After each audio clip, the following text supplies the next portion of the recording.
100 అడుగుల జాతీయ జెండా రెపరెపలాడింది. మానసిక వికలాంగ విద్యార్థుల చేత జాతీయ జెండాను కావలి ఎమ్మెల్యే దగ్గుమాటి వెంకటకృష్ణారెడ్డి ఆధ్వర్యంలో ఆవిష్కరించడం జరిగింది. ముఖ్య అతిథిగా తెలుగుదేశం పార్టీ జాతీయ ప్రధాన కార్యదర్శి బీదా రవిచంద్ర యాదవ్ హాజరయ్యారు.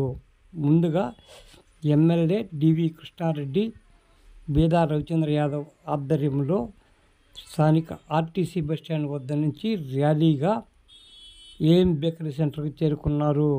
భారీ ఎత్తున విద్యార్థులు ఈ కార్యక్రమానికి హాజరు కావడంతో ఆ ప్రాంతమంతా కోలాహలంగా మారిపోయింది.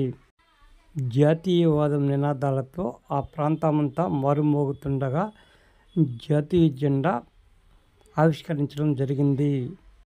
ఈ కార్యక్రమానికి భారీ ఎత్తున విద్యార్థులు హాజరు కావడంతో ఆ ప్రాంతమంతా కిక్కిరిసిపోయింది.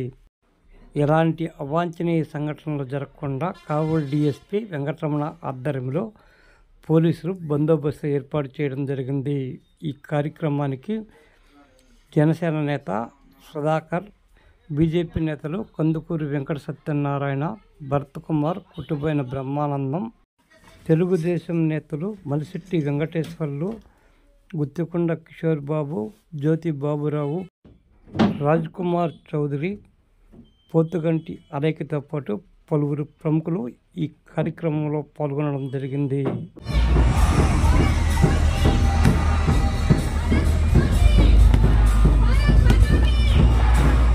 ఆ జెండా నీడన మనం బతకాలి. ఆ జెండా రెపరెపలాడుతున్నంతకాలం మనకి అండ ఉంటుందని ధైర్యంతో మనం జీవించాలి. అది భారతదేశం అంటే. ఆ దేశాన్ని మనం గౌరవించాలి. మన జన్మభూమిని మనం ప్రేమించాలి. మన తల్లిదండ్రులను మనం ప్రేమించాలి. అందుకే ఈ రోజు సెల్ఫీ పాయింట్ ఐ లవ్ కావాలి, కావాలని ప్రేమించాలి. ఐ లవ్ కావాలి, నేను ప్రేమిస్తాను. I love India, I love India. జాతీయ జెండా నడున రెపరెపలాగే జాతీయ జెండా నడున మనం బతుకుతున్నాం. ఎల్లప్పుడూ కావాల్సిన ప్రజలకి ఆ జెండా మీద ఉంటుందని చెప్పేదానికి ఈ రోజు కావాలి తెలుగుదేశం పంటలు కలిపి జెండాను ఆవిష్కరిస్తుంది.